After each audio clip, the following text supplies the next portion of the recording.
Hello दोस्तों, good morning. स्वागत है आप लोगों का वर्ल्ड ऑफ फिजिक्स के यूट्यूब चैनल पर। आप लोगों को पता है अभी हम लोगों का इलेक्ट्रोस्टैटिक्स का एक चैप्टर चल रहा है, गॉस लॉ। क्या चल रहा है? Gauss law. गॉस लॉ के बारे में हम लोग बहुत कुछ पढ़े हैं पिछले क्लास में। पिछले क्लास में हम लोगों ने पढ़ा कि गॉस लॉ हम लोग क्यों पढ़ते हैं, मतलब इस चैप्टर के पढ़ने का कारण क्या है। तो इस चैप्टर के पढ़ने का कारण है फैले हुए एक्सटेंडेड आवेश के आसपास विद्युत क्षेत्र तीव्रता ज्ञात करना। आई होप आप लोग जुड़ चुके होंगे, और अगर जुड़ चुके हैं मेरा पूरा भरोसा है कि शायद पिक्चर क्वालिटी कल के तुलना में अच्छा होगा और आप लोगों को देखने में समझने में अच्छा लगेगा, अच्छा होगा आप लोगों के लिए। तो स्टार्ट करते हैं। कुछ बातें हैं जो मैं आपको बताना चाहता हूं, जस्ट दिखाना चाहता हूं कि कल क्या क्या पढ़े, और ये सब फायदा भी है। पहले ये दिखाना संभव नहीं होता था। एग्जाम्पल के तौर पे ये कि हम लोग पढ़े कि गॉस लॉ का दूसरा नाम है गॉस फ्लक्स थ्योरम। लैग्रांजे साहब और गॉस साहब ने दिया। फैले हुए चार्ज के बगल में विद्युत क्षेत्र तीव्रता निकालना मुश्किल था। ये सब पिछले क्लास में पढ़े। फैले हुए चार्ज के बगल में विद्युत क्षेत्र तीव्रता निकालना मुश्किल था, परंतु गॉस साहब ने, जो कि बहुत बड़े मैथमेटिशियन थे, उन्होंने बताया कि कैसे निकाला जाए। तो जस्ट यही एक बात है। और तो why do we study Gauss law, यही चीज अभी हम बताए, इसका हिंदी वर्जन। ठीक है, अब है कि गॉस लॉ ट्रिक है, एक प्रकार का ट्रिक है। उस ट्रिक को जानने के लिए हम लोगों को समझना पड़ेगा एरिया वेक्टर। तो कल का पूरा कहानी किस पे आधारित था? एरिया वेक्टर पर। किस पर आधारित था? एरिया वेक्टर पर। और एरिया वेक्टर यानी कि ये अगर एक सतह है तो इसका कुछ क्षेत्रफल होगा, इसका कुछ क्षेत्रफल होगा, और अगर इसका कुछ क्षेत्रफल होगा, ठीक, तो इसको अगर एक वेक्टर के रूप में सोचे, किसके रूप में सोचे? वेक्टर के रूप में सोचें, तो इसका एक डायरेक्शन भी होगा। और हम सीखे कि एरिया क्या है? वेक्टर भी है, स्केलर भी है। समय पे ये वेक्टर के जैसा काम करता है, और समय पे किसी समय पे ये स्केलर के जैसा काम करता है। तो इसका डायरेक्शन सोचे थे परपेंडिकुलर टू द सरफेस, जो कि यहां भी आपको दिख रहा है, क्या? Perpendicular to the surface. ठीक है, अगर सिर्फ ये 2/2 का है, तो अगर सिर्फ एरिया लिखना हो तो 4 मीटर स्क्वायर, एरिया वेक्टर लिखना हो तो 4 मीटर स्क्वायर, और प्लस यूनिट वेक्टर। चलिए अगला, एरिया वेक्टर के बारे में और भी कुछ चीज था जो इसका डेफिनेशन था। When area of any surface represented as magnitude as well as direction, तो क्षेत्रफल को परिमाण और दिशा दोनों के साथ दर्शाया जाए तो इसी को कहते हैं वेक्टर, जो कि हम लोग कल, अच्छा, जो बहुत इंपॉर्टेंट है, जो हमेशा यूज होगा, कि अगर कर्व सरफेस हो, अगर क्या हो? कर्व सरफेस हो, ठीक है, वक्र सतह हो या थोड़ा सा टेढ़ा गोचा सतह हो, तब हम पूरे सतह का, पूरे सरफेस का एक वेक्टर नहीं ले सकते, क्योंकि हर जगह का डायरेक्शन क्या क्या होगा? अलग अलग होगा। हर जगह का डायरेक्शन क्या क्या होगा? अलग अलग होगा। तो हम लोग छोटा छोटा एरिया वेक्टर लेते हैं, जिसको कहते हैं small area vector. Total area vector of a close surface, ये बहुत ही इंपॉर्टेंट था, ये बहुत इंपॉर्टेंट था। जब तक सब लोग जुड़ जाते हैं, मैं इसको एक बार रिवाइज कर देता हूं, इसलिए मैं बार बार बोल रहा हूं। मिशन 90+ का सबसे बड़ा चीज है कि आपका रिवीजन होते रहना चाहिए। आप क्या पढ़ रहे हैं, क्या सीख रहे हैं, आपके ब्रेन में होना चाहिए। जो आदमी के ब्रेन में नहीं होता है, वो अगर ये सोचता है कि हमसे बाद में अच्छा मार्क्स आ जाएगा, तो वो झूठी बात है। उसको झूठा दिलासा दिया जा रहा है, और ऐसा कोई टीचर नहीं करते मेरे दोस्त, कोई टीचर नहीं। हर टीचर चाहता है कि आप अच्छा पढ़ें, आप अच्छा समझें। तो total area vector of a close surface, तो अगर पूरे क्लोज सरफेस का टोटल एरिया वेक्टर होना है, तो सारे छोटे छोटे टुकड़े में बांट करके उन सारे टुकड़े को जोड़ लिए, और जोड़ने के लिए हम यूज किए किस चीज का? इंटीग्रेशन का। और तो integration of DS vector, integration of DS vector का मतलब हुआ कि सारे डीएस वेक्टर का जोड़। और चूंकि ये क्लोज्ड है, बंद है, आप यहां लिख भी सकते थे क्लोज्ड सरफेस। क्या लिख सकते थे? Closed surface. कोई कंफ्यूजन? चलिए, इतना हो गया। अब ठीक है, इसके बाद एग्जाम्पल था कि क्यूब है, ये क्या है, क्यूब है, तो क्यूब का अगर सिर्फ एरिया, अगर ये बोले ये इंटीग्रेशन ऑफ डीएक्स, इसका मतलब वो सिर्फ टोटल सरफेस एरिया, और वो कितना होगा 6L²। लेकिन क्लोज सरफेस का टोटल एरिया वेक्टर का सम होता है 0। क्यों 0 होता है वो भी हम आपको सिखाए थे, ठीक है। फॉर स्फीयर देखिए, अगर इधर उधर सब जगह हो तो क्या होगा, सब एक दूसरे को कैंसिल कर देता है और 0 हो जाता है, जबकि टोटल जो सरफेस है वो 4πr² होगा, ठीक है। क्यूब के लिए भी total surface area 24 metre square और उसका वेक्टर सम क्या होगा 0। कोई कंफ्यूजन? No confusion. तो आज के क्लास में अब हम लोग चलते हैं।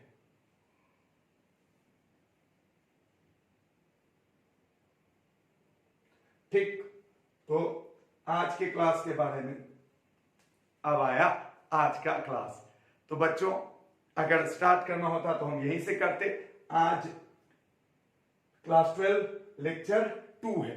आज क्या है, लेक्चर 2। तो चलिए स्टार्ट करते हैं आज का क्लास, ठीक है। ये हम लोग पढ़े थे क्या, एरिया वेक्टर। देखिए ये सब फायदा है, इससे एकदम पूरा आपका कॉन्सेप्ट क्लियर होगा, इमेज क्लियर होगा ब्रेन में। वो बोर्ड पे इमेज बनाना एकदम क्लियरिटी के साथ ये थोड़ा मुश्किल होता था। तो चलिए देखिए, ये देखिए, ये अगर एक सरफेस है, ये क्या है, एक सरफेस है, गौर से देखिए, तो आप क्या बोल सकते हैं कि इसका एरिया वेक्टर इस जगह का इधर होगा या उधर होगा। तो अगर ओपन है तो एरिया बाहर भी, एरिया वेक्टर बाहर की ओर भी हो सकता है, अंदर की ओर भी हो सकता है। लेकिन ये एक स्फीयर है और अगर ये क्लोज है तो हमेशा एरिया वेक्टर किधर की ओर होगा, बाहर की ओर होगा। ये देखिए, ये एक सिलिंड्रिकल जैसा आपको नजर आ रहा होगा, तो इसका एरिया वेक्टर किस तरह से, हमेशा सतह के क्या है, परपेंडिकुलर। और ये देखिए एक कर्व सरफेस है, तो क्या सिखाए थे, अगर ये कर्व सरफेस है तो इसको छोटे छोटे टुकड़े में बांट लेंगे। देखिए ये सारे ds ds ds ds ds, कोई दिक्कत? पक्का? तो चलिए अब आगे बढ़ते हैं। अब आज का क्लास का असली चीज यहां से आता है, क्या कि total area vector of hemisphere. Total area vector of hemisphere. Hemisphere किसको कहते हैं? हेमीस्फीयर कहते हैं हॉलो सेमीस्फीयर। देखिए हॉलो और सेमी को मिला दीजिए तो बन जाएगा क्या, हेमीस्फीयर, यानी खोखला अर्धगोला। इसको हम क्या लिखेंगे, खोखला अर्ध गोला। कोई दिक्कत? ये क्या है, ये क्या है, खोखला अर्ध गोला। बात समझ गए? हॉलो सेमीस्फीयर इसको कहते हैं हेमीस्फीयर। अब कहता है कि इसका बताइए आप, इसका क्या एरिया वेक्टर। अब ये बहुत ही जबरदस्त चीज है, तो बच्चों ध्यान से देखिए, एकदम ध्यान से समझने की कोशिश कीजिए। बहुत ही इजी है, ठीक है। लेकिन इसका जो मैथमेटिक्स है, आज हम वो आपको टास्क देंगे, वो भी सब जो जबरदस्त सब बच्चे हैं। आई होप आप लोग जुड़ चुके हैं और कल का क्लास भी बहुत अच्छा था, आप लोग बहुत ही अच्छे से इसको समझे थे, ये मुझे पता था। और आज भी हमको पूरा भरोसा है कि आप लोग जुड़ चुके होंगे। जो भी बच्चे एकदम अपने निश्चय के साथ कि हाँ हम अब इस चैप्टर को एकदम शुरुआत से अंत तक रोज पढ़ेंगे, तो देखिएगा ये चैप्टर इतने अच्छे से मैं बता दूंगा कि आपको पूरे एग्जाम तक में एक भी बार अगर आप नहीं भी देखते हैं तो भी आप एग्जाम में बना के आएंगे। अगर आप हम मेरे साथ रोज जुड़े रहें तो आपको मेहनत बहुत कम करना पड़ेगा। अगर आप गड़बड़ा देते हैं बीच में तो आपको मेहनत बढ़ाना पड़ेगा। अब देखिए इसका, तो ये पूरा जब था, ठीक है, तो इसका क्या हुआ था, इसका ds वेक्टर इक्वल टू हुआ था 0, क्योंकि सब एक दूसरे को क्या कर रहा था, कैंसल कर दे रहा था। लेकिन अब है कितना, ये हाफ है। देखिए ये इस साइड खुला हुआ है, तो जो भी सरफेस है इस साइड है, तो इस साइड वाला सरफेस के चलते तो अब होगा नहीं, तो यानी कि अब जो होगा ds वेक्टर, तो ये क्या हुआ, ओपन सरफेस, ये हुआ क्लोज सरफेस, क्लोज्ड स्फीयर, और ये क्या हुआ, ओपन सरफेस, ये खुला हुआ है। बात समझ गए। तो अब अगर इस पे एरिया वेक्टर हम देखेंगे तो इस तरह से एरिया वेक्टर होगा कि नहीं, बोलिए। इस जगह का ऐसे, बोलिए, अभी तुरंत सिखाए थे, डायग्राम में दिखाए थे इस तरह का, हाँ या ना। तो ये पूरे स्फीयर का ये सारा एरिया वेक्टर डीएस वेक्टर और ये जुड़ के किसके बराबर होगा, आपको पता है, अगर इसका रेडियस कितना हो आर, तो ये सारा जुड़ के इस एरिया के बराबर होगा। कोई आदमी बता सकता है कि ये एरिया कितना है, ये वाला सरफेस, ये वाला, ये गोला है ना, तो इसका ये वाला जो सरफेस है इसका एरिया कितना है, बहुत बच्चे बता सकते हैं। और इसका एरिया है, इसका एरिया है पाई आर स्क्वायर, इसका एरिया कितना है, पाई आर स्क्वायर। तो अगर अब गौर से देखिए इसको, ये क्वेश्चन बहुत ही जबरदस्त है और हम HW भी आपको दे सकते हैं, जो बेस्ट मैथमेटिशियन है, बेस्ट मैथमेटिशियन एक इसके लिए है, जो बेस्ट मैथमेटिशियन है उसके लिए है कि इसका area vector pi r square कैसे होता है ये पता करें। देखते हैं कितने लोग पता कर सकते हैं, समय आएगा तो बताएंगे, जिसका कि आपको अभी जरूरत नहीं है, अभी सिर्फ आपको जानना है कि होता कितना है।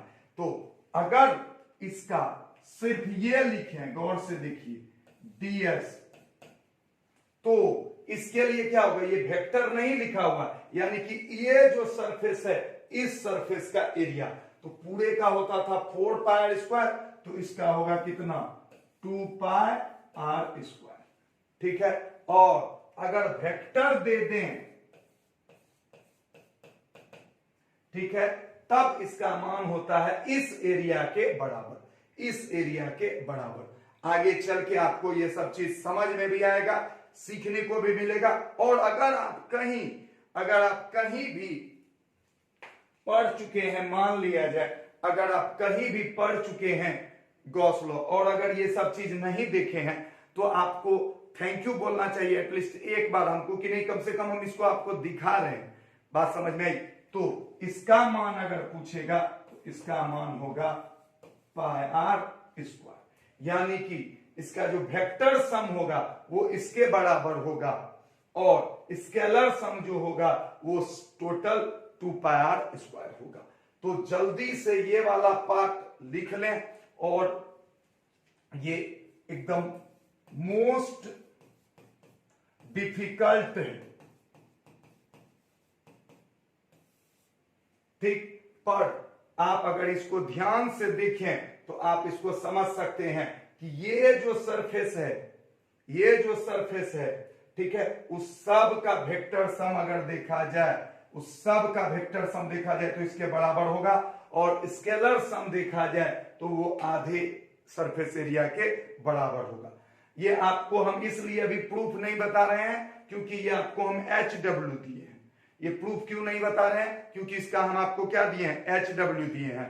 अगर आपको इसका प्रूफ जानना है तो फिर आपको हमसे जुड़े रहना पड़ेगा, ठीक है। अब इसके आगे जल्दी से इसका स्क्रीनशॉट ले लीजिए।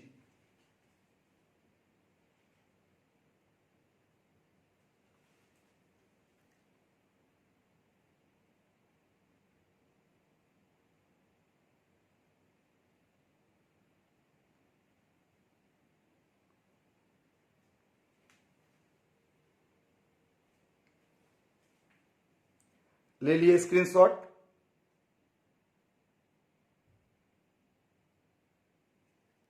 ठीक है, आई होप ले लिए होंगे, ठीक है।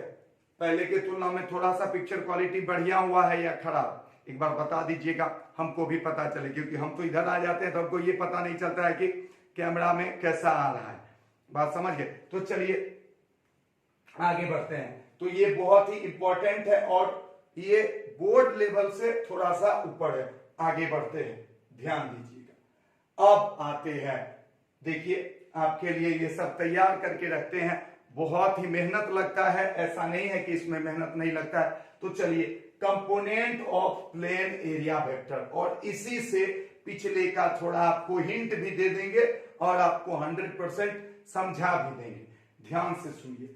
अब अगर ये प्लेन ऐसे ही रखा हुआ है, ये प्लेन ऐसे ही रखा हुआ है और सोचिए ये एक्सिस इस तरह से,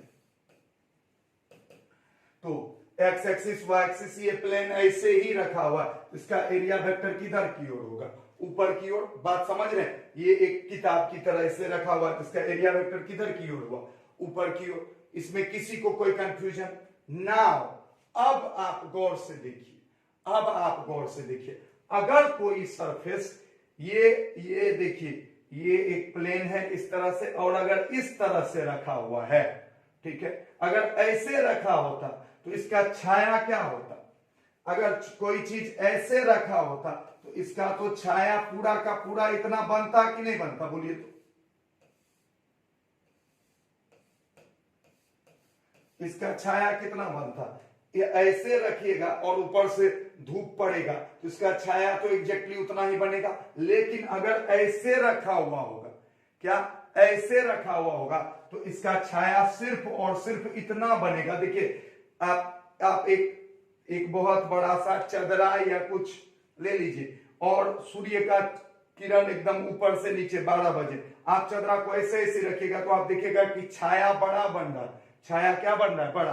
और अगर आप चदरा को ऐसे करके उठाते जाइएगा और चदरा को खड़ा कर दीजिएगा तो देखिएगा एक लाइन जैसा बनेगा। हाँ या ना? यही बात है। ऐसे करके धीरे धीरे इसको उठा रहे हैं तो इसका छाया क्या होते जाएगा?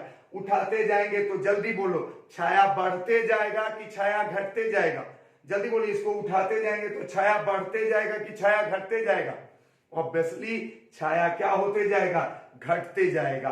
तो जानते हैं इसको क्या कहा जाता है? इसको कहा जाता है प्रोजेक्शन। इसको क्या कहा जाता है? प्रोजेक्शन। तो अगर इस सतह का कंपोनेंट देखेंगे इस सतह में, अगर इस सतह का कंपोनेंट देखेंगे इस सतह में, तो वो कंपोनेंट कितना होगा? इतना। वही चीज हम आपको यहां पे बनाए भी हैं। ठीक है, देखिए इधर ध्यान से देखिए, ये देखिए, ये आपके सामने ये प्लेन ऐसे है तो इसका जो सतह पे प्रोजेक्शन बना, this is called component of the area vector. This is called component of the area vector. तो ये जो प्रोजेक्शन है, यानी कि किसी एरिया का जो छाया बनता है, किसी एरिया का जो छाया बनता है, वही उसका क्या होता है? एरिया वेक्टर, या वही उसका कंपोनेंट होता है। वही उसका क्या होता है? कंपोनेंट। तो जैसे आप कंपोनेंट पढ़े थे ना, ए कॉस थीटा ए साइन थीटा, तो अगर इसका एरिया वेक्टर ऐसे होगा, अगर इसका एरिया वेक्टर ऐसे होगा तो इसका दो कंपोनेंट होगा, एक इधर और एक इधर। तो यही जो हुआ, अगर ये थीटा है तो ये कितना के बराबर होगा? ए कॉस थीटा, और ये कितना के बराबर होगा? ए साइन थीटा। तो अगर इसका एरिया ए है तो ये वाला जो एरिया होगा, ये वाला जो एरिया होगा, ये होगा ए कॉस थीटा। ये एरिया कितना के बराबर होगा? ए कॉस थीटा। इसको कहते हैं प्रोजेक्शन। ये सारी चीज कॉम्पिटिटिव एग्जाम्स के लिए है, थोड़ा सा अच्छा लेवल का है। हम आपको सब कुछ बताते जा रहे हैं क्योंकि ऐसा आपको पता नहीं होगा। आप बुक उलट के देख लीजिए, किसी बुक में ये सब एक्सप्लेनेशन मिलेगा ही नहीं, कहीं नहीं मिलेगा। ठीक है, फिर भी हम आपको बता रहे हैं क्योंकि जब बच्चे बहुत ज्यादा जुड़ते हैं तो हम चाहते हैं कि थोड़ा अच्छा लेवल बताएं, ये नहीं कि और जोड़ने के लिए और लेवल घटा दें। थोड़ा सा आप इस बात को समझें। हम कोई भी काम आपके फायदे के लिए करते हैं। तो ये क्या हो गया? प्रोजेक्शन। तो इसका छाया जो हुआ वो क्या होता है? वो क्या होता है? कंपोनेंट। तो प्रोजेक्शन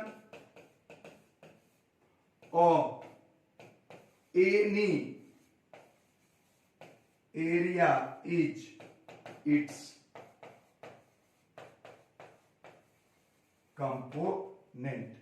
किसी एरिया का जो प्रोजेक्शन होता है वो इसका क्या होता है? कंपोनेंट होता है। बोलिए, किसी एरिया का जो प्रोजेक्शन होता है यानी कि छाया जो होता है वो इसका क्या होता है? कंपोनेंट। तो अभी तक जो आप पढ़ते थे तो और इसका मान जब देखिएगा ना इस एरिया का, तो ये cos थीटा के ही बराबर होगा। और देखिए ये जब ऐसे उठाते चले जाइएगा तो थीटा का मान कितना हो जाएगा 90, थीटा का मान कितना हो जाएगा देखिए, तो इस एक्सिस ये और उठेगा, थीटा का मान 90 और a cos 90 क्या हो जाता है 0, और जब इसको ऐसे करके बैठाते जाइएगा तो थीटा का मान 0 हो जाएगा, a cos थीटा बराबर क्या होगा a। ये बहुत ही कॉन्सेप्चुअल है, ये सब बात आप अपने दोस्तों से पूछ के देखिएगा। एक भी कल के भी बहुत सारे बच्चे ने बोला कि हम बच्चे से इतना तक पूछे कि बताओ गॉस लॉ क्यों पढ़ते हैं, वो भी नहीं बता पाया। अब ऐसा नहीं है कि वो बच्चा खराब है या वो टीचर खराब है जिसके पास पढ़ा, असल में माहौल खराब है। ना यहाँ का बच्चा खराब है ना यहाँ का टीचर खराब है, पर यहाँ का माहौल जरूर खराब है, क्योंकि यहाँ बच्चा कुछ अच्छा दिमाग पे जोर दे के सीखना ही नहीं चाहता। यार उसको लगता है कि हम पैसा दिए हैं ना तो अब उसका काम है हमको पढ़ाना। ये जो मेंटलिटी आया है ना वही बच्चे को खत्म कर रहा है। और वही बच्चा जब आईएससी पास कर देता है तो बहुत रोता है कि सर काश उस समय हम समझ गए होते। तो अभी क्यों नहीं समझ जाते हो भाई, तुमको तो समझा रहे हैं, समझ जाओ। लेकिन ये जो मानसिक स्थिति है ना ये बहुत आसानी से दूर नहीं होती। बात समझ में आई? तो चलिए इतना आपको समझ में आया, तो दिस इज द कंपोनेंट। अब नहीं है, आ जाइए, चिंता की बात नहीं है। बहुत सारी तरह की परेशानियां आती है और हम लोगों को परेशानियों से लड़ना है। चलिए स्टार्ट करते हैं। डोंट वरी, आई होप हम आपको दिख रहे होंगे। चलिए तो स्टार्ट करते हैं। कहां थे हम लोग? तो इसके एरिया वेक्टर के रूप में। तो जल्दी से इसका एक स्क्रीनशॉट ले लीजिए।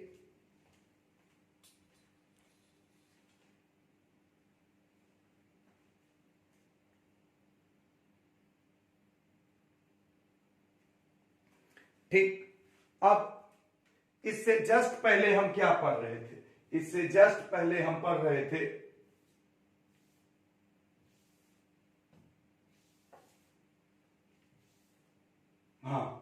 एक सेकंड, सब कुछ है, चिंता की कोई बात नहीं है। इससे जस्ट पहले हम लोग क्या पढ़ रहे थे? हम लोग पढ़ रहे थे कि खोखले गोले का, खोखले हेमीस्फीयर का क्या पढ़ रहे थे? Surface area vector. अब आपको हम पूछते हैं कि अगर ये स्फीयर रहेगा इस तरह से, अगर ये स्फीयर रहेगा इस तरह से अगर एक स्फीयर रहा, इस तरह से एक स्फीयर रहा, ठीक है, और इसका अगर हम छाया देखेंगे तो कोई भी हेमीस्फीयर का छाया कैसा बनेगा बोलिए? तो इस तरह से बनेगा कि नहीं? एक सर्कुलर पार्ट बनेगा कि नहीं बनेगा? अरे हाँ या ना बोलिए, हाँ या ना? तो यही है इसका क्या, यही इसका क्या है आप बताइए? यही इसका है प्रोजेक्शन एरिया। यही इसका क्या है? Projection area. तो ये आपको पता था, ठीक है। सॉरी, थोड़ा थोड़ा तो आज दिक्कत हुआ क्योंकि लाइट कट गया। चलिए, ये हम लोग पढ़ रहे थे, इसका भी स्क्रीनशॉट आप ले लिए हैं। क्लियर? तो ये हुआ component of plain area vector. अब हम एरिया वेक्टर का कहानी समाप्त करते हैं। तो अब हम बात करेंगे किसका? अब हम बात करेंगे सॉलिड एंगल का। गॉस साहब ने बोला थोड़ा सा धैर्य रखिए। आई होप आप समझ रहे होंगे कि जब इलेक्ट्रॉनिक चीज है और लाइट कटेगा सडनली, ऐसा होना नहीं चाहिए था, तो फिर ये तो बंद होगा। पर प्लीज बच्चों थोड़ा सा पेशेंस रखिए। अब हम बात कर रहे हैं क्या? किसका? प्लेन एरिया वेक्टर हो चुका है, सब कुछ हम इसके बारे में समझा चुके हैं। अब गॉस साहब ने दूसरा चीज बोला जिसका नाम बोला सॉलिड एंगल। आप जरूर सॉलिड एंगल का नाम सुने होंगे, कम से कम स्टेरेडियन का तो नाम जरूर सुने होंगे, हाँ या ना? अरे बोलिए, स्टेरेडियन का नाम सुने हैं? तो हम देखते हैं अगर स्टेरेडियन वाला मिल जाता है,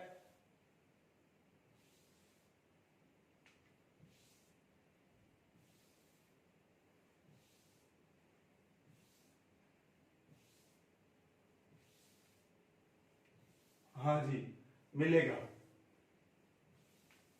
एक सेकेंड के लिए। ये देखिए आ गया आ गया आ गया। सॉरी, लाइट कटने के कारण वो जो सब कुछ था वो इधर उधर हो गया है, पर कोई बात नहीं है। चलिए अब बात करते हैं किसकी? सॉलिड एंगल की। क्लियर? ये आपके सामने फोटो दिख रहा होगा। This is called solid angle. अब क्या है ये सॉलिड एंगल, आप गौर से देखिए यहां, इसलिए ये आपके लिए किया गया है कि बहुत बच्चे को सॉलिड एंगल का कॉन्सेप्ट नहीं समझ में आता। वैसे इससे कुछ दिन पहले फोटोमेट्री में हम सॉलिड एंगल के बारे में पढ़ चुके हैं, पर फिर भी किसको कहते हैं सॉलिड एंगल? ध्यान से देखिए, ये पूरा एक गोला है। ये क्या है? पूरा एक गोला। गोले का इतना सा सरफेस कट किए तो ये ऐसे कोण जैसा बना। तो यहां जो एंगल बन रहा है, यहां जो एंगल बन रहा है, ये जो एंगल बन रहा है, ये जो एंगल बन रहा है, इसी को, यहां जो एंगल बन रहा है, इसी एंगल्स को क्या कहते हैं? Solid angle. क्या कहते हैं? Solid angle. बात समझ रहे? ऐसे कोण जैसा शंकु। आपको इसका एग्जाम्पल समझाते हैं, एकदम आसानी से समझ में आ जाएगा। क्या आप जानते होंगे, घर में दो दीवार ऐसे है, तो दो दीवार के बीच जो कोण बनता है उसको कहते हैं प्लेन एंगल। उसको क्या कहते हैं? Plane angle.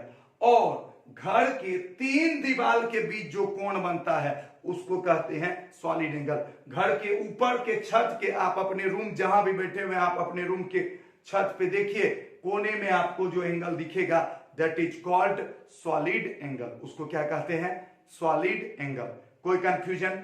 ठीक है। तो जब दो दीवार के बीच कोण बने तो प्लेन एंगल, और जब तीन दीवार के बीच कोण बने तो उसको क्या बोलते हैं? Solid angle. तो सॉलिड एंगल में ऐसा भी हो सकता है एरिया, ऐसा भी हो सकता है एरिया। तो सॉलिड एंगल कैसे डिफाइंड है? सॉलिड एंगल डिफाइंड है, ये अगर सॉलिड एंगल है, देखिए यहां एकदम आराम से दिखाया गया है, ये दोनों के बीच, ये दोनों के बीच जो कोण है उसको कहते हैं प्लेन एंगल। और ये जो पूरा कोण बना इसको कहते हैं सॉलिड एंगल। इसको क्या कहते हैं? Solid angle. ध्यान से समझते जाइए। तो सॉलिड एंगल इक्वल टू क्या बोलेंगे? इसको बोल सकते हैं b omega equal to d omega बराबर क्या होता है? ये रेडियस, ये सरफेस बटे रेडियस का स्क्वायर। ठीक है, this is the solid angle. अब आपका तो इससे मन भरेगा नहीं, बात समझ रहे हैं? तो आपको तो बताना पड़ेगा क्या? आपको तो क्या बताना पड़ेगा? आपको बताना पड़ेगा इसका डेफिनीशन, इसका डेफिनीशन। तो चलिए एक सेकेंड के लिए इसको और थोड़ा सा क्लियर कर लेते हैं, सॉलिड एंगल और प्लेन एंगल को। ध्यान से देखिए, चलिए सॉलिड एंगल किसको कहे? सॉलिड एंगल किसको कहे? इस तरह से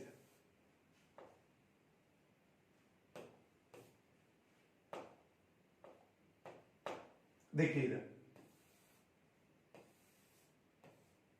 ये देखिए, ये जो इस तरह से बना, यहां जो ऐसे एक शंकु जैसा है, तो ये जो कोण बना इसको कहते हैं सॉलिड एंगल। यहां एरिया है और ये रेडियस है और ये क्या है? सेंटर। ये गोले का एक हिस्सा है। प्लेन एंगल क्या होता है? प्लेन एंगल क्या होता है? ये एक सर्कल है। देखिए बोर्ड पे गोला और सर्कल एक ही जैसा बनता है। ये जो एंगल है इसको कहेंगे एल और इसको कहेंगे आर। तो थीटा इक्वल टू क्या होता था? L by r. लेकिन सॉलिड एंगल इक्वल टू क्या होता है? सॉलिड एंगल इक्वल टू क्या होता है? ए बाय आर स्क्वायर। क्या होता है? ए बाय आर स्क्वायर। ये क्या है? टू डायमेंशनल चीज है। ये क्या है? टू डायमेंशनल चीज है। और ये क्या है? ये थ्री डायमेंशनल चीज है। बोलिए, ये है टू डायमेंशनल चीज और ये क्या है? थ्री डायमेंशनल चीज। ये किसका हिस्सा है? गौर से देखिए, it is the part of circle. It is the part of circle. और ये किसका हिस्सा है? It is the part of क्या? स्फीयर। कोई कंफ्यूजन? ठीक है। अब देखिए, अगर पूरे सर्कल का बोलेगा एंगल निकालने के लिए, तो पूरे सर्कल का एल कितना हो गया? तो एल हो गया कितना? 2 पाई आर। अब बटे कितना? आर। आर आ गया पार, तो ये हुआ 2 पाई रेडियन। ये क्या हुआ? 2 पाई रेडियन। और अगर पूरे गोले का देखा जाए तो आपको पता है पूरे गोले का एरिया कितना होता है? पूरे गोले का एरिया कितना होता है? पूरे गोले का एरिया होता है 4 पाई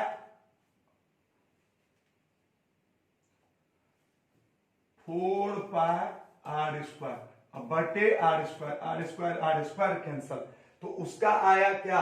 4 पाई स्टेयर रेडियन। उसका क्या आया? समझा रहे हैं आपको सब कुछ। इसका क्या आया? 4 पाई स्टेयर रेडियन। और इसका क्या आया? इसका आया 2 पाई रेडियन। क्या बच्चों, अब हम आपसे कुछ कुछ सवाल पूछते हैं। इतना आप लोग समझ गए। इसका स्क्रीनशॉट जल्दी ले लीजिए अगर आपको लेने का मन है तो, ठीक है, नहीं मन है तो आप नहीं भी ले सकते हैं, ठीक है। अब हम इस पे कुछ कुछ आपसे सवाल पूछने वाले हैं, ठीक, तैयार? चलिए इसको मिटा रहे हैं।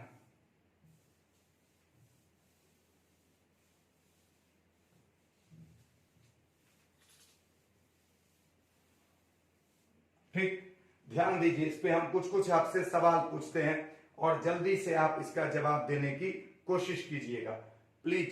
पहला सवाल,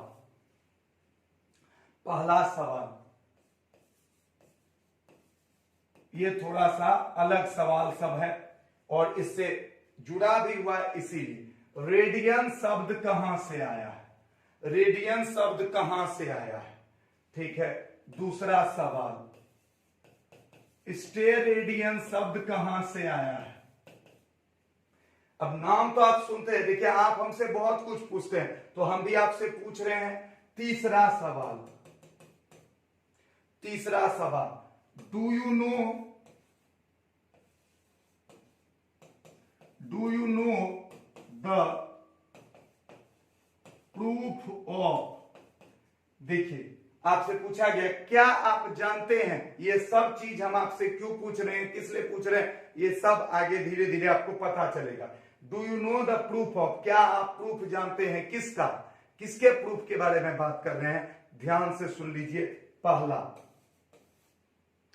कि सर्कल का जो पेरीमीटर होता है वो 2 पाई आर होता है।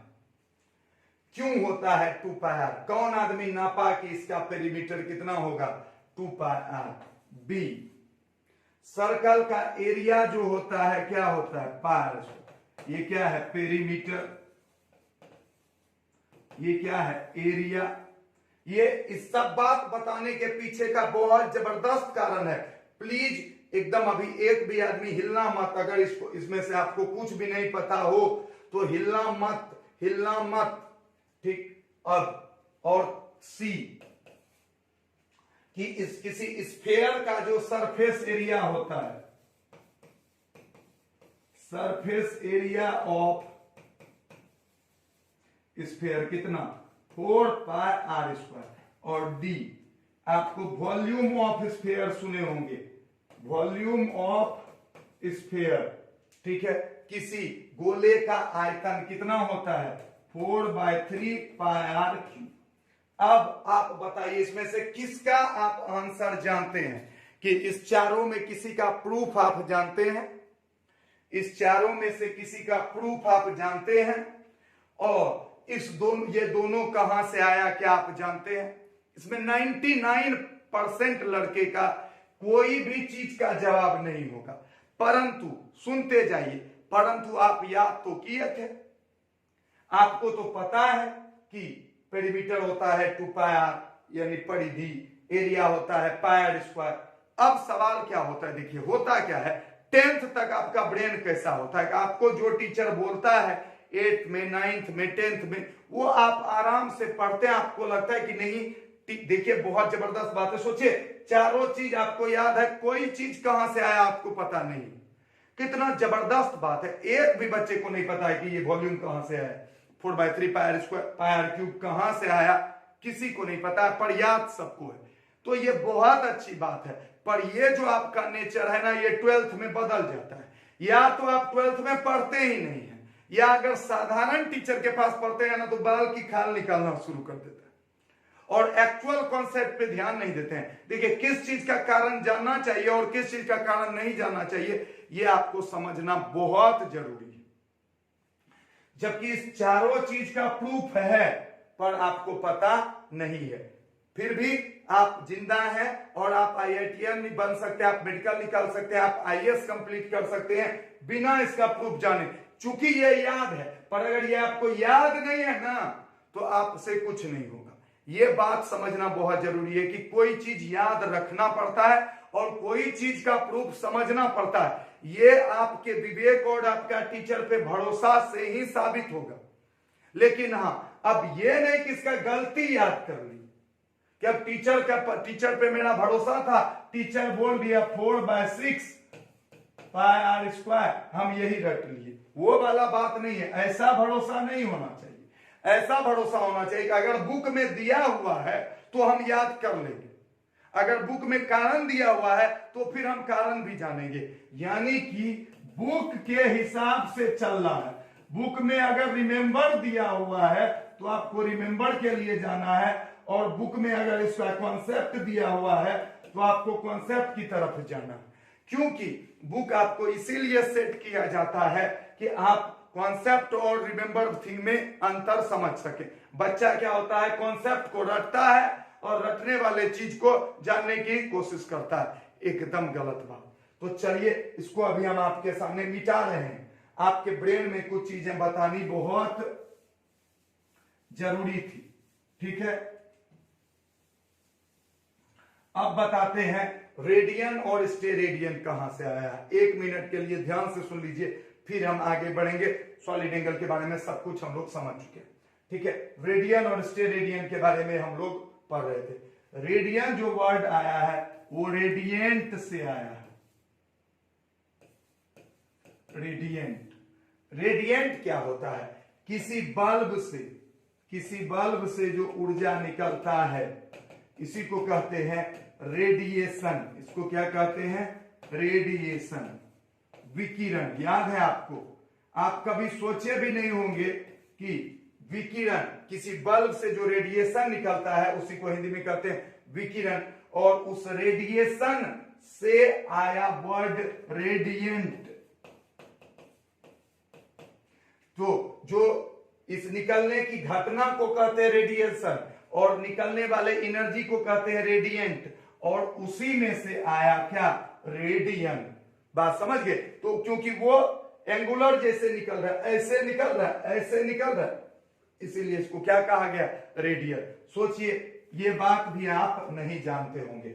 अब स्टेरेडियन कहां से आया, जल्दी से ध्यान दीजिए। हम आपको पहले ही बोले हैं कि समय बहुत बचेगा, क्योंकि बहुत सारा चीज अभी भी हम पढ़े बहुत कम समय में, भले छपाई थोड़ा कम हुआ है। स्टेरेडियन, स्टे का होता है स्टीरियो, और वही रेडियन से रेडियन, रेडियंट से रेडियन, ठीक है। स्टीरियो ग्रीक वर्ड है जिसका नाम है सॉलिड, और ये रेडियन। यानी कि सॉलिड एंगल नापने के लिए सॉलिड रेडियन, और प्लेन एंगल नापने के लिए रेडियन, और स्टीरियो का हिंदी क्या, ये इंग्लिश क्या होता है, सॉलिड। तो चलिए ये बात है आपको हम सिखा दिए। अगर आपसे कोई पूछेगा कि एक संपूर्ण गोले का बताओ, एक संपूर्ण गोले का, ये गोला है, इसका सॉलिड एंगल कितना होगा, सॉलिड एंगल कितना होगा, तो आपको बोलना है 4 पाई स्टेरेडियन। क्या बोलना है, 4 पाई स्टेरेडियन। और एक प्लेन एंगल का, तो यानी ये क्या है, एक सर्कल, ये क्या है, एक सर्कल। देखिए दोनों एक ही जैसा बना है, पर ये 3 डायमेंशनल है, ये 2 डायमेंशनल है। तो इसका प्लेन एंगल क्या होगा, इसका प्लेन एंगल होगा 2 पाई रेडियन। जो भी अच्छे बच्चे होंगे जिनको की नॉलेज से मतलब है, उनको तो बहुत मजा आया होगा, उनको तो बहुत मजा आया होगा जो सब चीज अभी हम आपको सिखाएं। जल्दी से इसका स्क्रीनशॉट ले लीजिए और फिर हम आगे बढ़ेंगे।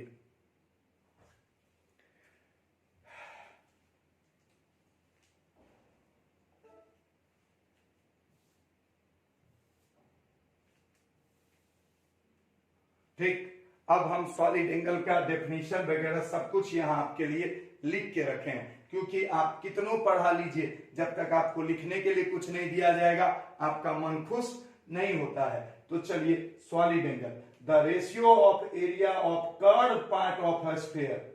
ये क्या हुआ, कर्व पार्ट ऑफ स्फीयर, मतलब स्फीयर पूरा था, उसका छोटा सा curve part of the sphere to the square of the radius. इसको जो डिफाइन किया गया है, देखिए प्लेन एंगल में L/R किया गया है, ऊपर पे भी L 1 डायमेंशन, नीचे में भी R 1 डायमेंशन। यहां ऊपर पे एरिया 2 डायमेंशन, एरिया क्या है, 2 डायमेंशनल चीज है, उसमें लंबाई भी है और चौड़ाई भी है। इसके लिए उसके नीचे क्या लिया गया, R स्क्वायर। क्या लिया गया, R स्क्वायर। कहीं नहीं दिया हुआ है तो देख लीजिए, ध्यान दीजिए, अभी तुरंत सिखाए हैं। तो ओमेगा इक्वल टू क्या लिखेंगे, omega equal to A/R square. Omega equal to क्या हुआ, A/R square. Omega equal to क्या हुआ, A/R स्क्वायर। तो देखिए कितना अच्छा अच्छा चीज लिखा हुआ, the ratio of area of the curve surface to the radius of the square, to the square of the radius is the call solid angle at the centre. किसी गोलीय सतह के हिस्से के क्षेत्रफल तथा त्रिज्या के वर्ग के अनुपात को क्या कहते हैं, ठोस कोण। क्या कहते हैं, ठोस कोण। अब SI यूनिट, ठीक है, इसका SI यूनिट क्या लिखे हुए हैं, steradian. It is part of a sphere, यह क्या है, गोले का एक हिस्सा है। Total solid angle made by sphere on its centre is 4 pi steradian. पूर्ण गोले के द्वारा इसके केंद्र पर बना हुआ कुल ठोस क्या है, ठोस कोण क्या है, स्टेरेडियन। क्लियर। तो आई होप ये आप स्क्रीनशॉट ले चुके होंगे, ये आप स्क्रीनशॉट ले चुके होंगे। चलिए आगे बढ़ते हैं, ठीक है।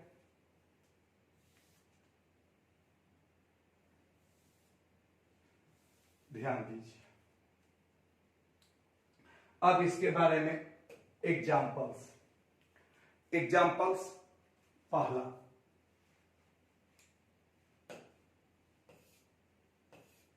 याद नहीं रहता है दोस्त कि कलर लेना है, पर धीरे धीरे याद रहने लगेगा। Examples and problem.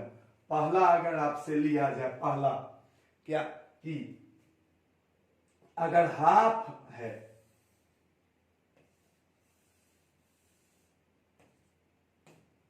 इसका अगर सॉलिड एंगल पूछा जाए,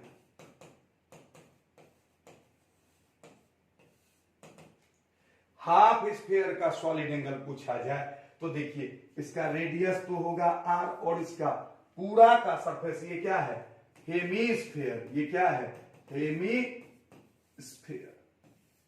इतना चीज बता रहे हैं जो जिसका कि आपके नॉलेज में बहुत इनहेंसमेंट होने वाला है। आप बुक पलट के देखिएगा, इतना चीज आपको मिलेगा भी नहीं, ठीक है। इससे आपको बहुत फायदा होने वाला है। बुक में छोटा करके जो चीज दिया हुआ है, जो चीज की एक्सपेक्ट करता है कि बच्चा को आना चाहिए, उसको हम एकदम एक्सप्लेन करके आपको बताते जा रहे हैं। और हमको पता है कि चूंकि हम कम समय में बता देंगे, इसलिए हम ज्यादा चीज बता रहे हैं। बात समझ में आई। तो हेमीस्फीयर का अगर आपसे सॉलिड एंगल पूछे जाएगा, तो इसका जो एरिया होगा वो होगा 2 पाई R स्क्वायर। पूरे का था 4 पाई स्क्वायर, 2 पाई, तो एरिया बटे R स्क्वायर होता है। तो 2 पाई R स्क्वायर अब बटे R square, R square cancer, तो क्या हुआ 2 पाई स्टेरेडियन। 2 पाई स्टेरेडियन, ठीक है। तो हेमीस्फीयर का कितना बनेगा, 2 पाई स्टेरेडियन, ठीक। अब आपको पता है कि सर्कल का भी कितना बनता है। सर्कल, ये क्या है, सर्कल। देखिए इतना जबरदस्त चीज है ये क्या है, सर्कल। तो सर्कल का कितना बनता है, थीटा। तो सर्कल का थीटा बनता है, कितना बनता है सर्कल का थीटा, 2 पाई। सर्कल का थीटा कितना बनता है, 2 पाई। तो क्या ये 2 पाई और ये 2 पाई सेम है? ये दोनों 2 पाई अलग है, क्योंकि ये है रेडियन और ये है स्टेरेडियन। बात समझ में आई। ये है रेडियन और ये क्या है, स्टेरेडियन। तो कभी भी कोई अगर कंफ्यूज करने की कोशिश करे कि अर्धगोले का सॉलिड एंगल बताओ तो आप बोलिएगा 2 पाई स्टेरेडियन। सर्कल का प्लेन एंगल बताओ तो आप बोलिएगा 2 पाई रेडियन। यहां 2 पाई क्या है? ये एक संख्या है। ये क्या है? एक संख्या। बहुत आदमी इस पाई को देख करके ना, पाई देखते हैं उसके दिमाग में लगता है कि एंगल 180 डिग्री। नहीं, पाई रेडियन बराबर 180 डिग्री होता है, पाई बराबर 180 डिग्री नहीं होता है। ये 11th में बताते हैं कि पाई रेडियन बराबर 180 डिग्री। आप अगर ध्यान दे रहे होंगे ना अपने भी ब्रेन पे, तो आपको लग रहा होगा कि तेरी भूत के, आज तक तो हम कुछ और ही जानते थे, ये क्या बोल दिया। जो भी बोल दिए समझ गए होंगे आप। अब ध्यान से देखिए इसको, इसका स्क्रीनशॉट ले लीजिए जल्दी से। और ये दोनों क्या है? ये संख्या, ये भी संख्या है, लेकिन ये 2 पाई स्टेरेडियन है और ये रेडियन है। लीजिए स्क्रीनशॉट या ना लीजिए, काम हो गया। अब हम अगला,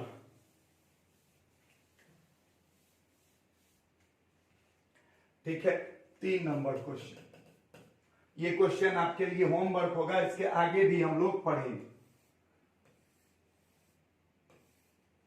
ध्यान दीजिए।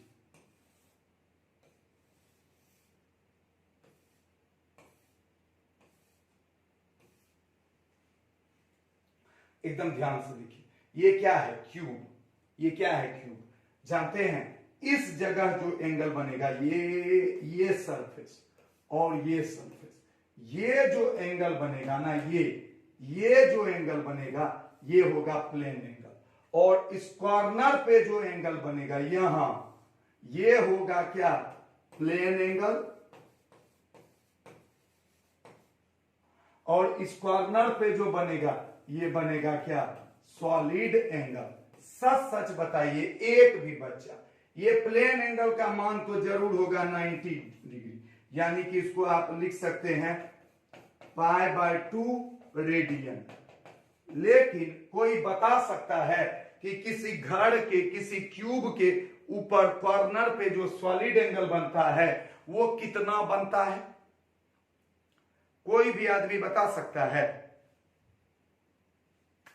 तो ये आपको पता करना है, ये आपको पता करना है, ठीक है। चलिए अब हम लोग क्या क्या पढ़ लिए? हम लोग गॉस लॉ, अब वापस आइए, हम लोग क्या कर रहे हैं? हम लोग गॉस लॉ पढ़ने के लिए बैठे हैं। अब आप बोलिएगा कि सर गॉस लॉ पढ़ाने के बदले इतना चीज पढ़ा दिए। ध्यान से सुनिए, ये सब चीजों से कोई मतलब नहीं है, ये सब चीज आपको आना चाहिए था, आपको चूंकि नहीं आता था इसलिए हम पढ़ाए। बात समझ में आई? अब हम लोग क्या पढ़ेंगे? और ये देखिएगा कि आप किसी से आज का बात याद रख लीजिए कि ये सब या वीडियो देख करके आप नोट कर लीजिए, आपका जिंदगी ही बन जाएगा। वीडियो देख करके आप नोट कीजिए कि क्या क्या क्वेश्चन हम किसी से पूछ सकते हैं, इस तरह से। तो जो जो क्वेश्चन आप पूछने के लिए लिस्ट बनाइएगा ना, वो सब क्वेश्चन आपको तो कम से कम जरूर याद रह जाएगा। बात समझ में आई? बहुत बहुत बेहतरीन सब मेथड है मेरे पास अपने ब्रेन को स्ट्रॉन्ग, मजबूत और अच्छा पढ़ने लायक बनाने का। लेकिन प्रॉब्लम ये है ना कि बच्चा इतना ज्यादा ये हो जाता है कि नहीं, उसको पढ़ना ही नहीं, उसको पढ़ने का मन ही नहीं करता है। बात समझ में आई? पर हमको पूरा भरोसा है कि अभी तक जितने भी बच्चे बैठ के देख रहे हैं वो जरूर पढ़ने वाले होंगे और इस तरह से वो क्वेश्चन खोजेंगे भी, ठीक है। इस क्वेश्चन का आंसर पता करेंगे। अब हम बात करते हैं आगे किस चीज का? आगे हम बात करते हैं कि दो चीज तो पढ़ लिए, एरिया वेक्टर पढ़ लिए, सॉलिड एंगल पढ़ लिए। अब हम लोगों को क्या पढ़ना है? तो अब आपके सामने आएगा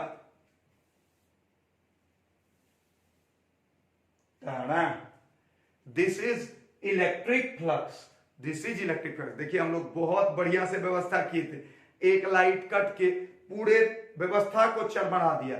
लेकिन हिम्मत अगर है इंसान के पास तो हिम्मत से आगे कुछ नहीं, हिम्मत से आगे कुछ नहीं है। फिर से सब चीज को कहां हो सकता है? देखिए वो बहुत बढ़िया था, खटखट यहां करते जाते, लेकिन उसको खोजना, फिर वापस लाना और आपको कंटिन्यू बनाए रखना, दैट इज कॉल्ड द हिम्मत। और यही विपरीत परिस्थिति में आप किस तरह से रिएक्ट करते हैं, यही आपके कैरेक्टर को, चरित्र को दर्शाता है कि बुरे सिचुएशन में आप कितने मजबूती के साथ खड़े रहते हैं, ठीक है। अभी सबके लिए बुरा सिचुएशन है, स्टूडेंट, टीचर, साधारण इंसान, बिजनेसमैन, नौकरी पेशा, हर इंसान के लिए, बीमार स्वस्थ सबके लिए ये विपरीत परिस्थिति है, लेकिन उस पर विपरीत परिस्थिति में जो अपने आप को चमका दे वही असली मर्द है। बात समझ रहे हैं? कोशिश कर रहे हैं, आप भी कोशिश करो मेरे साथ, एकदम मजबूत पर्सनालिटी के इंसान बनो, मजबूत पर्सनालिटी के इंसान बनो, जिसको कि छोटा मोटा आंधी तूफान हिला भी ना सके। आइए दोस्तों, डायलॉगबाजी खत्म, बड़ाई भी खत्म, और हम शुरू करते हैं क्या, इलेक्ट्रिक फ्लक्स। किसी को कोई कंफ्यूजन? चलिए, तो आपके सामने फोटोज हैं, इस फोटो से आपको कुछ नहीं समझ में आएगा, लेकिन हम आपके सामने कुछ चीजें अगर आप एक्सप्लेन करें, ठीक है, तो आपको समझ में आएगा। ध्यान दीजिए, इलेक्ट्रिक फ्लक्स, विद्युत फ्लक्स किसको कहते हैं? फ्लक्स का मतलब क्या होता है? ध्यान से सुनिए। गॉस साहब ने क्या बोला? गॉस साहब ने बोला मेरा ट्रिक समझना है ना, 3 चीज समझो, एरिया वेक्टर, सॉलिड एंगल और इलेक्ट्रिक फ्लक्स। क्या क्या बोला? Area vector, solid angle, electric flux. Gauss साहब क्या बोले? गॉस साहब बोले कि हम फैले हुए चार्ज के बगल में इजीली इलेक्ट्रिक फील्ड बताएंगे, उसके लिए तुमको ये सब समझना होगा। आप मन ही मन सोच रहे होंगे इससे तो आसानी से वो ही समझ लेते, लेकिन ऐसा बात भी नहीं है, इनका बहुत जबरदस्त है। ये सब नॉलेज है आपका, ये नॉलेज को गैदर कीजिए और आगे बढ़िए। इलेक्ट्रिक फ्लक्स हम आपको समझाते हैं। फ्लक्स मतलब क्या होता है? फ्लक्स का मतलब होता है फ्लो। फ्लक्स का मतलब होता है फ्लो। फ्लो का हिंदी होता है बहाव। अब सुनिए ध्यान से, अगर यहां से हवा बह रहा है, यहां से क्या बह रहा है? एयर। यहां से क्या बह रहा है? एयर। हवा बह रहा है तो जानते हैं इसको हम बोल सकते हैं क्या? Air flux. क्या बोल सकते हैं? Air flux. ध्यान से सुनिए, क्या बोल सकते हैं? Air flux. अगर ये हवा के जगह पे क्या बह रहा होता? पानी, ठीक है, तो इसको हम लोग क्या बोलते? इसको बोलते वाटर फ्लक्स। यानी कि एक चीज तो आपके ब्रेन से फटाक से निकल जाना चाहिए कि ये जो फ्लक्स नाम का डर है, ये डर आपके दिमाग से निकल जाना चाहिए कि फ्लक्स कुछ नहीं है, बहाव को कहते हैं। आज के बाद आप किसी से पूछिएगा बताओ तो रे फ्लक्स किसको कहते हैं, वो बोलेगा अभी मेरा रिवीजन नहीं, हम रिवाइजिंग ठीक से किया नहीं, अभी तुम हमसे पूछने लगा, रिवाइजिंग हमको अच्छा से करने दो तब हम तुमको बताएंगे रिवाइजिंग। तो सॉरी दोस्तों, तो फिर इसका मतलब आप समझ रहे हैं, उसको एक्चुअल में मतलब समझ में आता नहीं है, वो कुछ रट्टा मारेगा जाकर के, फिर अगर होगा तो मेरा मन सुनाएगा। क्या है फ्लक्स? फ्लक्स मतलब होता है फ्लो। फ्लक्स मतलब क्या होता है? फ्लो, बहाव। जैसे अगर आप किसी से पूछिए कि फ्लक्स क्या है, अगर वो फटाक से बोल दिया अरे यार अभी हवा बह रहा है, बोलेगा हाँ यही है फ्लक्स, तो आप समझ जाइए कि वो इंसान एक्चुअल में पढ़ाई किया है, वो रट्टा नहीं मारने का प्लान कर रहा है। वो अगर बोल दिया ना हमारा अभी रिवाइजिंग नहीं हुआ, अभी हमसे ना पूछो जाओ, तब आप समझ जाना कि वो पढ़ता लिखता नहीं है, वो खाली रट्टा मारता है। क्लियर? समझ में आया? ठीक, तो फ्लक्स मतलब फ्लो।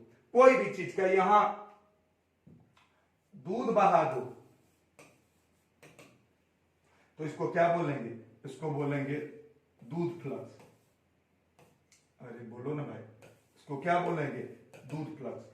जो बह रहा है वही फ्लक्स। क्लियर? इतना तो सब लोग समझ गए होंगे।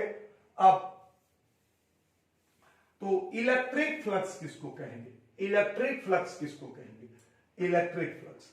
विद्युत फ्लक्स किसको कहेंगे? तो जब विद्युत बहे, लेकिन यहां इलेक्ट्रिक फील्ड की बात है। यहां किसकी बात है? Electric field. तो अगर कहीं पे ऐसे इलेक्ट्रिक फील्ड पास कर रहा है, तो जब वो किसी भी, अब यहां से हवा भी पास करेगा तो किसी सतह को पास करेगा, जैसे खिड़की खोल दीजिएगा तो हवा आएगा, खिड़की बंद कीजिएगा तो हवा नहीं आएगा, यानी कि उसके पास वो एरिया होना चाहिए पास होने के लिए। तो ये क्या है? एरिया। और ये इससे क्या पास हो रहा है? Electric lines of force. तो इसको कहते हैं क्या? Electric flux. क्लियर? यानी कि कितना अच्छा, फ्लक्स मतलब बहाव, फ्लक्स मतलब बहाव, और इलेक्ट्रिक फील्ड पास हो रहा है किसी एरिया से, तो उसको हम क्या बोल देंगे? Electric flux. उसको क्या बोल देंगे? Electric flux. तो अगर अब आपसे कोई पूछेगा कि बताओ फ्लक्स क्या है, तो बोलिएगा फ्लक्स मतलब है बहाव। बोलेगा इलेक्ट्रिक फ्लक्स क्या है, यानी कि किसी सतह से अगर इलेक्ट्रिक लाइंस पास कर रहा है तो उसको हम क्या बोलेंगे, इलेक्ट्रिक फ्लक्स। बोलिए भारी है या हल्का, एकदम ईमानदारी से बोलिए, भारी है या हल्का। क्लियर, ये हल्का लगा आपको, इलेक्ट्रिक फ्लक्स। क्लियर। अब इसका अगर हम डेफिनेशन के बारे में बात करें,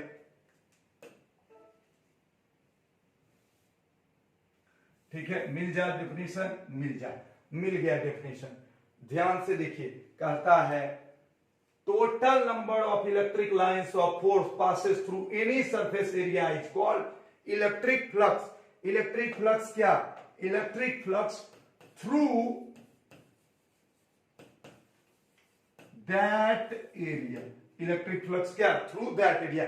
अपने आप पूरा वीडियो के बाद अपने आप से सोचें कि चीजों को कितने आसानी से आपको समझाया गया, टफ चीज भी बताया गया, इजी चीज भी बताया गया, लेकिन वो सबको किस तरह से आपको ब्रेन में सेट किया गया, दैट इज द क्वालिटी।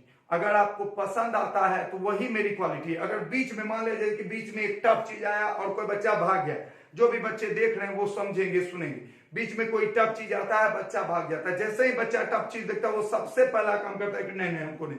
वो ये नहीं सोचता है कि आगे देखते हैं कि क्या हमको समझ में आ सकता है, आगे कुछ ऐसा होगा जिससे कि समझ में आए। ये बहुत बड़ा बात हम बार बार बोल रहे हैं कि 10th में आप क्या करते थे कि जो भी चीज देता था आप रख लेते थे।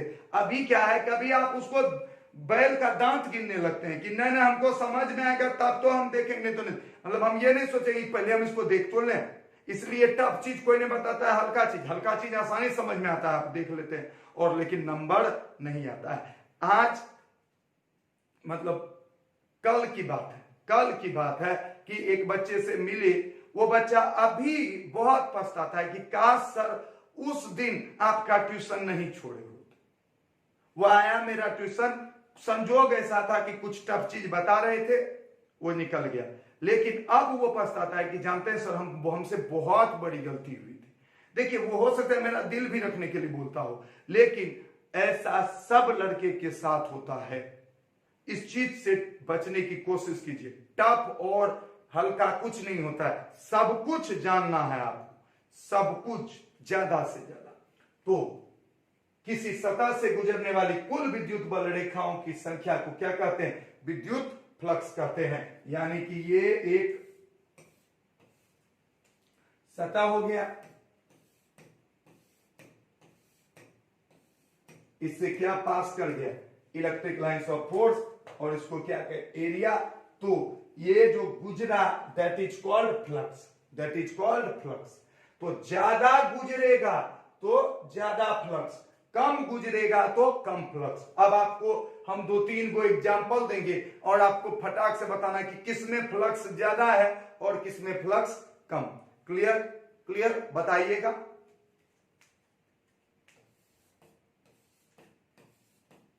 एकदम इजी, आप फटाफट बता दीजिएगा।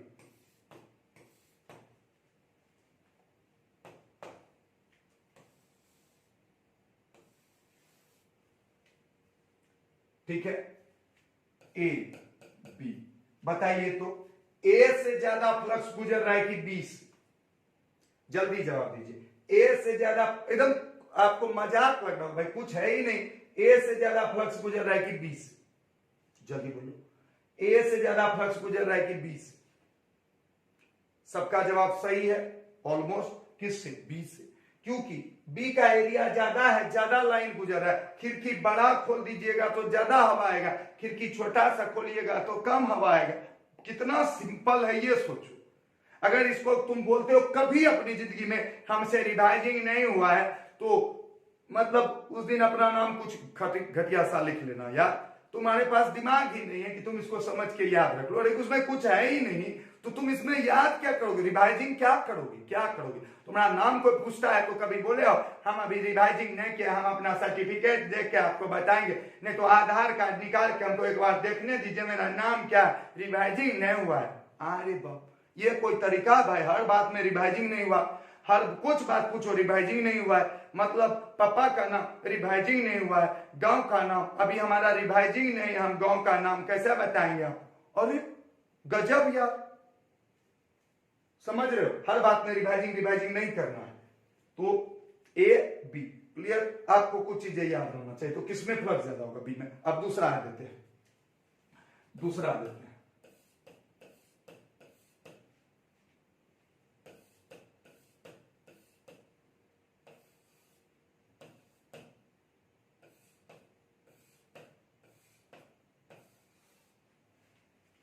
बताओ ए में ज्यादा फ्लक्स गुजर रहा है कि बी में?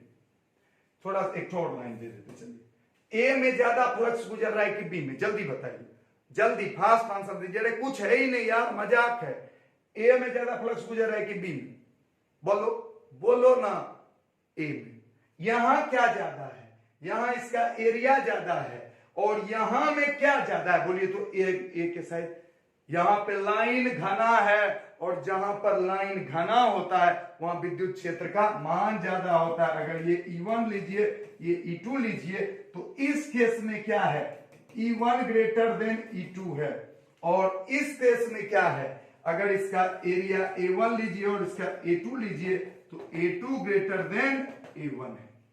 तो चूंकि इसमें एरिया ज्यादा है इसलिए फ्लक्स ज्यादा हुआ, उसमें इलेक्ट्रिक फील्ड ज्यादा है इसलिए फ्लक्स हुआ ज्यादा। हाँ या ना? यानी कि कम एरिया तेज हवा तब भी फ्लक्स ज्यादा, ज्यादा एरिया कम हवा तब भी फ्लक्स। यानी कि दो चीज पे निर्भर कर गया मेरे दोस्त। बोलो भैया, एक किस पे? कि खिड़की तुम खोले कितना हो, एक हवा तेज बह रहा है कितना। सोचिए कितना मजेदार बात, इसमें कहीं रिवाइजिंग वाला कोई कहानी है नहीं। अच्छा, इसको आप डिनोट किस चीज से करते हैं? तो इसको डिनोट करते हैं किससे? फाई से। तो इलेक्ट्रिक फ्लक्स को किससे डिनोट करते हैं? फाई से। तो इस केस में अगर बोलेंगे तो phi B greater than phi A, और इस केस में बोलेंगे तो phi A greater than phi B. बात समझ में आई? तो इसको जल्दी से आप लोग नोट कर लीजिए, बहुत ही सुंदर सा ये कॉन्सेप्ट है।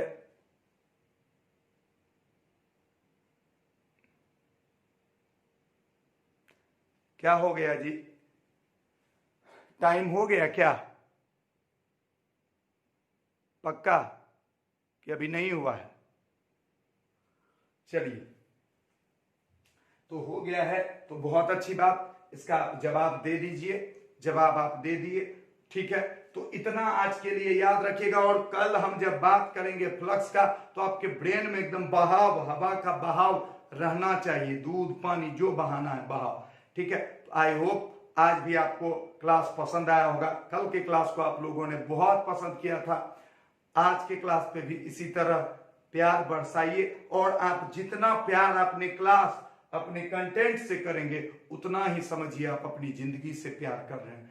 इस पढ़ाई को अपनी जिंदगी के साथ इस तरह से जोड़ दीजिए कि आपको लगे कि ये पढ़ाई मेरी सांसें हैं, ये पढ़ाई ही मेरी सांसें हैं, धड़कन है, ठीक है। चलिए, और मैं वो सांस देने वाला हूं। तो आज के लिए इतना ही। बाय बाय दोस्तों, थैंक यू वेरी मच मेरे साथ जुड़े रहने के लिए। Bye bye.